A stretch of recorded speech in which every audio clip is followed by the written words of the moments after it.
Welcome to the Strong Roots podcast. It's all about interviewing everyday, ordinary Christians who have strong roots of faith and then applying it to our own lives. Whether you are seeking, whether you're new to faith, or maybe you've been following Jesus for a really long time, come grow strong roots with us.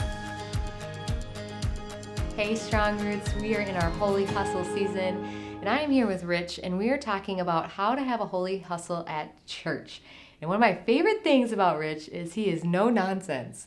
I just love that but you speak truth in love also, which I feel like is really hard to find in this day and age. But all that said, my favorite part about him really is his love for the Lord and the way that he stands for him all the time. So I can't imagine somebody better for this holy hustle at church. So Rich, thank you for being here. You're welcome. I'm so excited.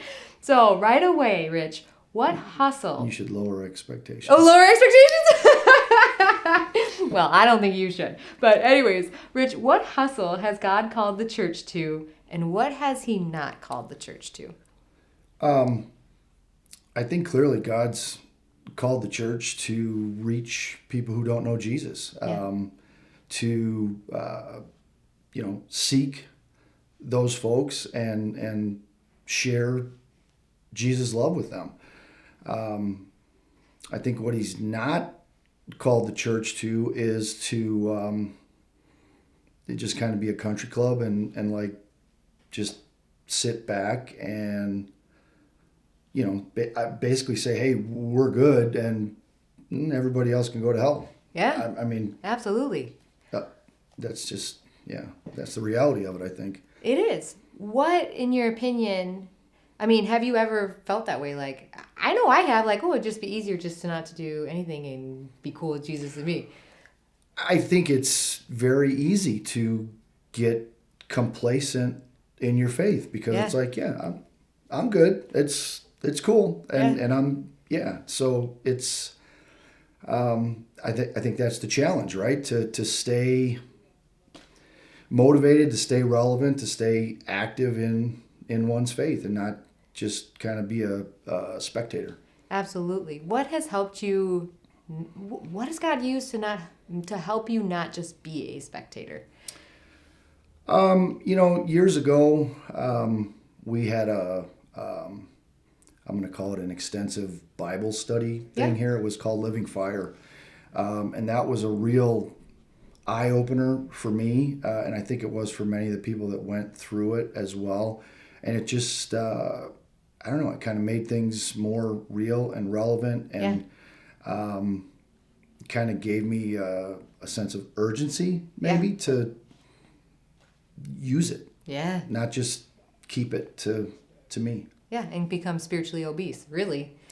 Yeah. No, you're right. Yeah, just be lazy. Be complacent. Yeah. Absolutely. So God has created each member of the body of Christ with a unique purpose. How did you find yours, and how have you experienced a holy hustle in that purpose? Again, I think through that Living Fire process years ago, it just kind of raised awareness in me through some of the things we did. It was just basically an very intensive Bible study. But through that, I kind of learned that I believe God has called me to challenge other people in their faith, motivate them in their faith. I know this will shock you, but I can be a little bit confrontational. So it's really a good fit for me to just keep people active and motivated and spurred on, maybe for lack of better terms. And and I like it because I kind of get to, bust some chops and just keep people off the sidelines, so to speak. And I also think you're really good at holding people accountable. Like, I feel like you are constantly, when you say bust chops, I think you're also really good at continuing to point people to Jesus, point people to the mission. Like, okay, like you said, we're not going to be lazy. Let's go. Yeah, no, I mean, that's anything worth doing is worth doing well. Yeah. And I think that should go with our walk with the Lord as well. As far as being active and not, again, not being complacent. Let's go. Let's do it. Absolutely. Let's do it. So have you ever said yes to too many good things? And what was the result? You know, I think I have. You know, it's possible saying yes to this is one too many things, okay? Right. But I work best with a full plate. Okay.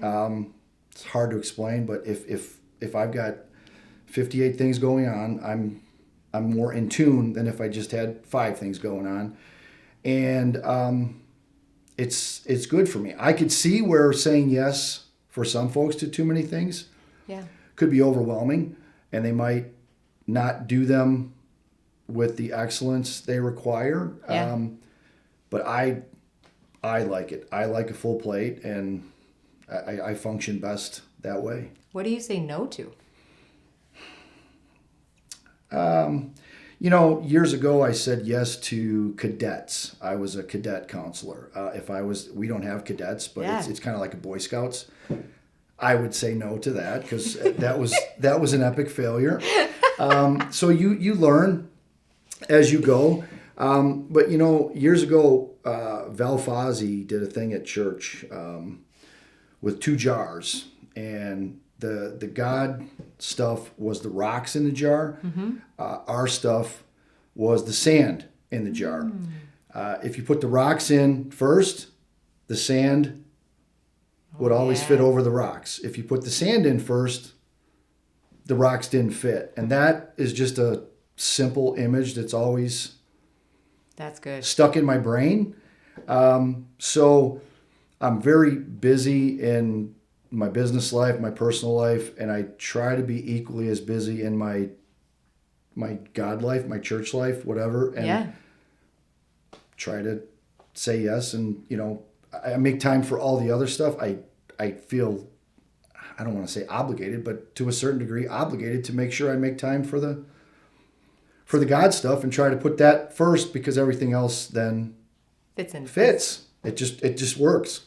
Can't explain it to you any simpler than the Val illustration, and it's true. It works. So, which it almost feels like it shouldn't, like logically, but whenever you veer from it, you see it and you feel it in your own life. Like clearly, God being an afterthought is not working. Right. Yeah. And it's the same 2 things going in the jar. It's just the order you put them in there, and it works just fine when you do it right. Amen. It's so true. So what is there to gain from a holy hustle? You know, I think the gain is the satisfaction of knowing that you did something that mattered, that's going to be, it's going to have an eternal impact, right? I mean, it's you have, as a Christian, you have the ability to literally impact someone's eternity. Right. That's pretty cool when you think about it, right? Yes. I mean, we can do, you know, you can build a house, you could buy a business, you could see whatever. There's things you can do that are just like here today and gone tomorrow. Yeah. Obviously eternity's forever, and to have a, you know, even just a small part in that, it kind of like makes the hair on the back of your neck stand up, doesn't it? Yes. There's nothing better. It's powerful, it's meaningful. And you know, the older I get, the more I realize that that's more important than some of the other stuff that one might get bogged down with, right? Absolutely. And any little impact for eternity. I mean, I'm sure you've seen in your life little things you've done that have made an eternal impact. They're like, I didn't even know that did. It is funny how you hear things like after the fact. Even at my dad's funeral, people were coming up to me and saying, hey, you know, your dad did blah, blah, blah. And I'm like, really? My father? And so sometimes you don't even know what you're doing. And, you know, somebody told me a long time ago, you might just be a link in the chain. That's true. And because of the way I'm wired, I like to close the deal, so to speak. Yeah. But sometimes we have to just be content being a link in the chain. Just being obedient to, this is all the good Lord needs you to do here, and let somebody else close the deal. You just got to be a link, you know? So, I would say sometimes that is hard to like actually gotta be like, okay, this is your lane. Okay, don't overstep your lane. Well, yeah, there's something about winning, right? That it's, I'm very competitive. So it's, the link is cool, but the taking them across the finish line is, it just feels more victorious. Yeah, right? It does. Yeah, but it all matters. It does. And it's all treasure in heaven. Yes. Rich, what is the church's goal, and how can we hustle to get there? The church's goal, as far as what? Like the church with a capital C, like, and you kind of said it in the beginning, but like Jesus' commission to the church, like what should the church's ideal world, like what should our church's goal always be? Again, to reach people that don't know Jesus, to share God's love, God's grace. Dave Fieldhouse said this at a consistory meeting years ago. He said, we live in a world that's dying from a spiritual cancer. As the church, we have the cure. Yeah. And what are we doing with it? Yeah. So, that's good. I thought that was a pretty good analogy. It's spot on.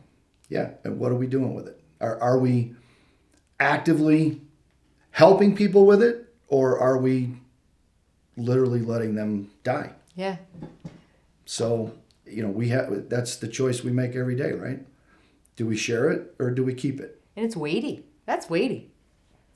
And, I think people want it. People need it. They're just not necessarily aware of it, and they look for it in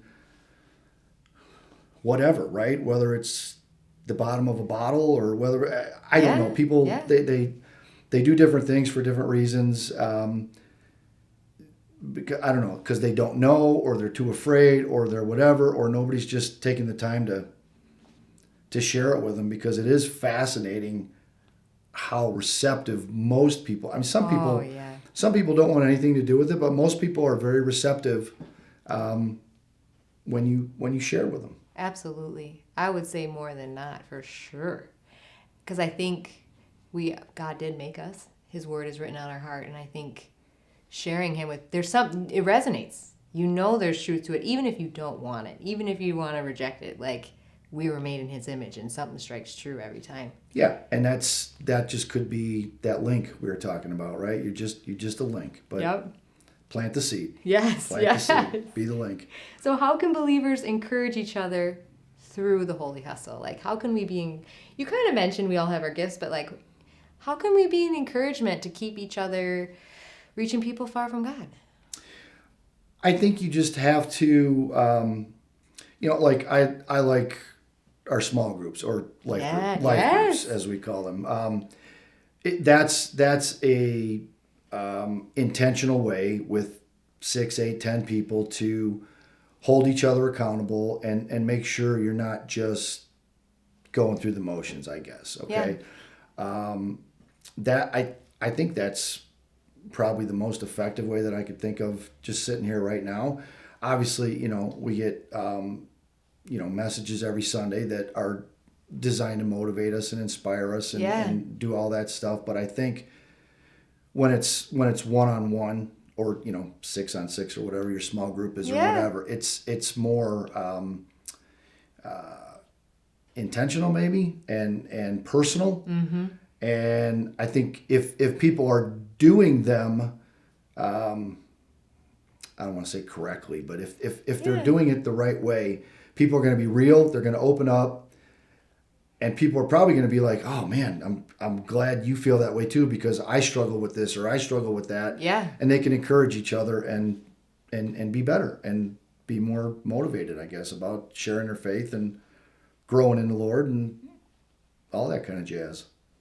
I couldn't answer that better. I feel like that's right on. I mean, you need people in your life who will hold you accountable and also get in the trenches with you and be real with you, because we all fall short.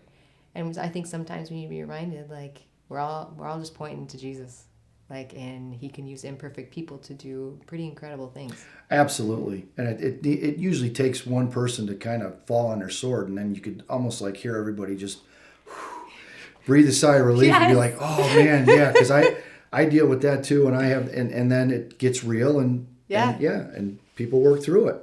Absolutely. People work through it when they're real. Yeah.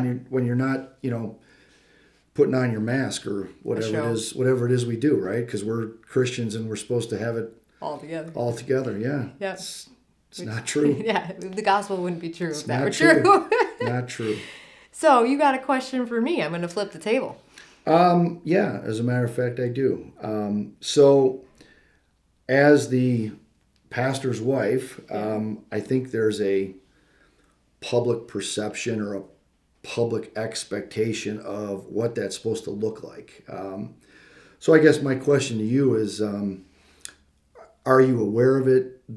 How do you deal with it? How do you feel you live up to it or not live up to it, while simultaneously doing your holy hustle, as we're calling it, raising 4 kids, dealing with Pastor John, and all that jazz? So the first question of like the expectations of a pastor's wife, pretty much, and how I measure up to that, feel about that, right?